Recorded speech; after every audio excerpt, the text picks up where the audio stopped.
for the uninitiated, you know, my motto is waking up America, one zombie at a time. But you guys, I feel like I'm preaching to the choir here, so I'm going to really start skipping through some stuff. Sorry if I go too fast. A lot of this stuff you already know, a lot of it you don't. First off, why should we be concerned about 9/11? It's all over and done with, right? I mean, you know, we've killed Osama bin Laden, so they say. And, you know, what the heck? Who cares? Well, only because everything that's happened over the past decade and everything that's going on today traces back to 9/11. If 9/11 was phony, if it was a sham, then everything we've been operating under is a sham. Right. And I'm here to tell you, it's a sham. All right, well, I got a lot to say about Syria, but I'll wait a little bit. All right, let's move right along here. War in Afghanistan, there you go. Why are we going to Afghanistan? Get Osama bin Laden. Why did we go after Osama bin Laden? Because, hey, he was behind 9/11, that's what they told us. War in Iraq. We're just now finally kind of disengaging from Iraq after millions are killed. A lot of our guys, 5,000, 6,000 or whatever, you know, and there's a whole story there. But again, it comes back to 9/11. The least said about our curtailed liberties, the better, right?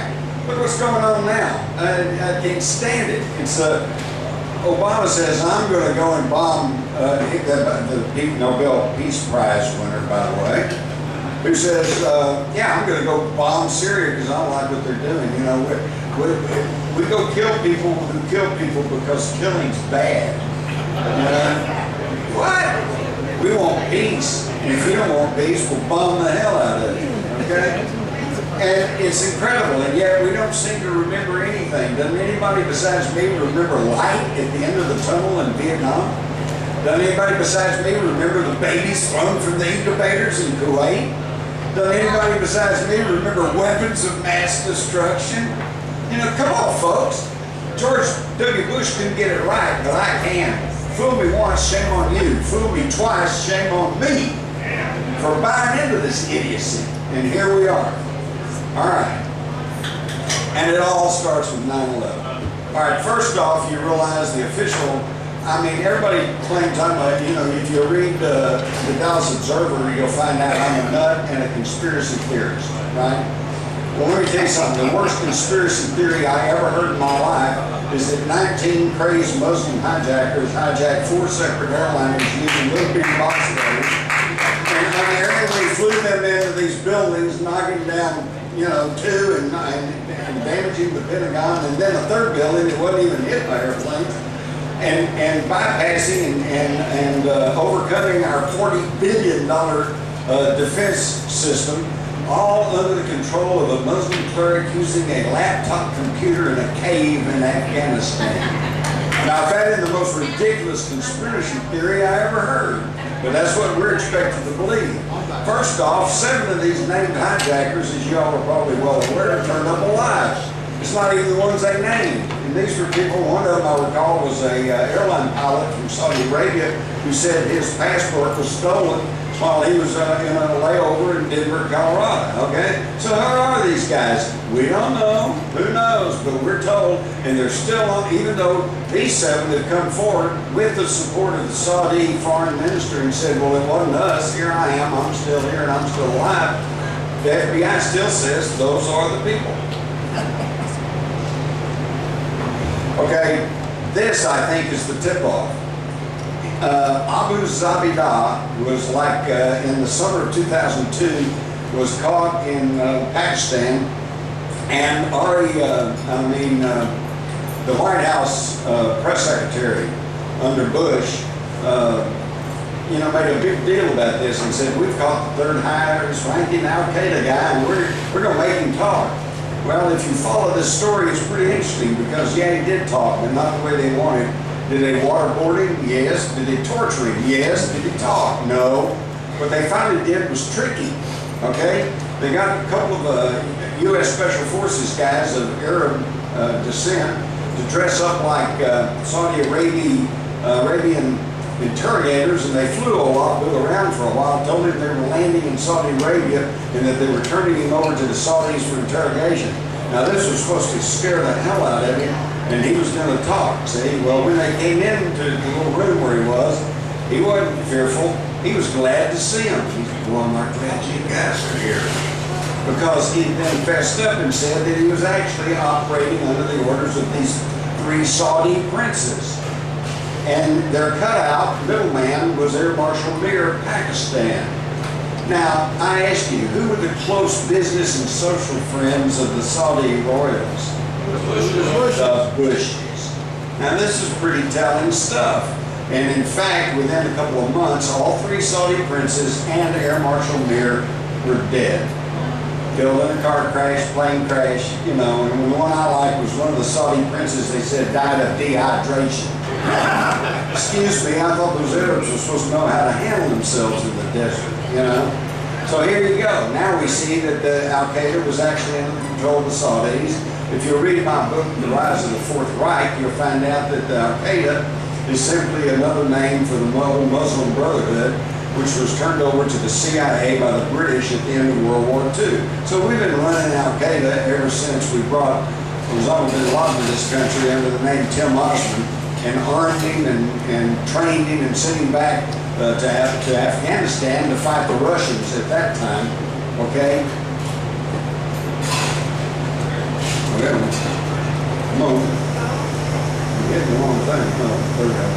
Now, you may not know about this. Russ Whittenberg, NORAD's successfully scrambled interceptors within 15 minutes of alert. Everybody remember the golfer Payne Stewart? Yep. And they had a malfunction, and the air went out of his airplane, and it went off course. Then, I think about 12 minutes, they had interceptors up flying all alongside of him, okay?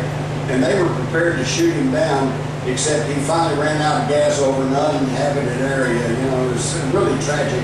But that shows how quickly they can respond when they want to. 67 times between September 2000 and June 2001, yet on September the 11th, they failed to accomplish this practice test 4 times in one day. Now that should tell anybody there's something funky going on. Russ Whittenberg was a fighter pilot from Vietnam and then flew commercial airliners, and actually flew a couple of the airplanes that they said were in use on 9/11. He said they exceeded their design specifications. What does that tell you? I'll tell you what it tells me. They were under computer remote control. Now this is something very, very important to understand.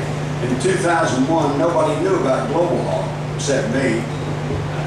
In the summer of 2001, a Boeing 737 took off from Edwards Air Force Base, flew to Australia, flew 12 missions, and flew back and landed safely, all the while with no one on board. It was all under remote control. I knew this because in the 80s I was interviewing an airline pilot. He groused to me off camera. He said, you know, my job's just redundant. And I said, what do you mean? He said, well, I'm just there in case the computer fails, because the computer runs the airplane.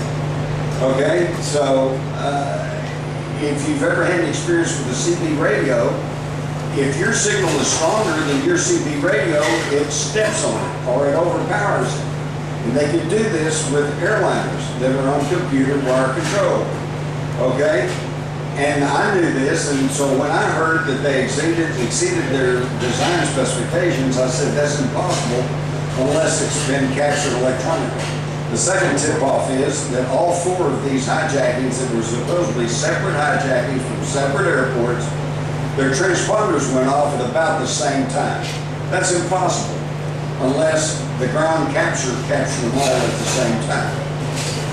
Now, through this whole presentation, I'm not going to theorize. I'm not going to tell you what I think happened or who I think behind it or how they made it work. I'm giving you facts. Now, I want you to carefully look at this picture of one of the towers being built. Look at the steel columns in the center of this thing, all interconnected. They said, well, they were just bolted together and it all came in and popped all the bolts. They were welded, and we know this. So in other words, when those towers collapsed, That's like the records on your record player. They all come down, but that spindle should be still standing there. But it wasn't. It disappeared. In fact, you know, you should have had 10 stories high worth of debris, but you didn't. You had 2. What happened to the rest of it? What happened to the toilets? What happened to the filing cabinets? Disintegration. Also, they are messing with you because here is the diagram they showed you from the 9/11 Commission report, and they talk about the pancake effect, that each of these floors just collapse and knock the one down next to it. What they don't tell you is that this diagram represents only from here to here, not from here to here. So they're messing with you. We told the fires were so intense it just melted the plane, but look at this blow up. You see people standing in the hole. They're still alive, everything's okay. The whole thing's a farce from the word go. This is the Windsor Hotel in Madrid, Spain. It burned out of control for 2 full days. And yet you notice it didn't collapse. No modern building made with steel structure has ever collapsed in the history of the world. Now let's take a look at the Twin Towers though. Again, you know, you should have 10 stories of debris, you got less than 2. And there it all is, just lying there. And again, you can find me a toilet in there. And I guarantee you try to destroy a top toilet, you've got to work ahead of it. All right, now this is looking at Building 7 from the debris of the World Trade Center. And World Trade Center 7, as I'm sure you all are aware, that's the linchpin, that's the smoking gun. This 47 stories houses the offices of the Security Exchange Commission, which has now admitted that, oh, so gee, terrible, they lost all of their prosecution files for Enron, World.com. And by the way, I understand that even the prosecution records against Prescott Bush dating back to World War II, when in November of 1942 he was prosecuted by the federal government for being nothing but a financial frontman for Hitler and the Nazis. Oh, look, it just kind of toppled down. Boom. Okay, yeah. Right, well, it, you know, had a fire or two, and it just fell down. You know, we all know that. You all know all this. How ridiculous. And you know about Larry Silverstein. He said, let's pull it. Okay? Now, check out Building 7, nestled very neatly between the Verizon building and the U.S. Post Office. And look, no significant damage to these 2 buildings. It just imploded and went right down on itself. And look how the walls are all caving in like that. That's an implosion, okay? And of course, you know about BBC. They announced that Building 7 had collapsed 25 minutes before it did. And by the way, you may have missed this story here. This brings us right up to date. There's a fellow in England who refused to pay his television tax. Okay, it's like, so you're on cable or satellite, you have to pay the company, right? Well, over there they pay the government because they're on. So he refused to pay his TV tax, he said, because the BBC had lied to him about 9/11. Well, they took him to court. And are you ready for this? The judge looked at this clip of them announcing beforehand the building collapse and other evidence and ruled in his favor. Said, yes, the government lied to you. You don't have to pay your TV tax. All right. Now this is, what caused this giant hole in Building 6? All right. And by the way, you don't really see it, but under this huge hole is about a 50-foot deep crater. Something blew up in Building 6. All right. Blew up. That's not debris falling on the building. It would have piled up, right? And here, by the way, is a really neat picture because where you see the arrow, that's Building 6. Notice how it's blasted and black. It's already been hit with something. Something's devastated that building, and yet the South Tower, which collapsed first, is collapsing in the background, and the North Tower, which you can see right here, is still okay and standing. So what hit Building 6? The whole thing stinks to high heaven. And now you already know about this too, about all the debris, heavy steel girders thrown out hundreds of feet. And notice the pyroclastic cloud that appears with the explosion of the World Trade Centers. and notice the stuff going up. Excuse me. How do you get a building that's just collapsing, exploding upwards? Molten steel, you already know about that. You're going to get molten steel with the building collapsing. And what scorched all these cars that were in parking lots blocks away, even out on the FDR freeway? Something scorched them. What flipped this car upside down? How does a building collapsing flip a car upside down? What knocked these parking meters over? They said there was about at least 8 of these, and this is over on Barclay Street, and they were all leaning over, and their faces are all burned and scorched. How does a building falling down cause that? And here's the clincher. What causes a steel girder to disintegrate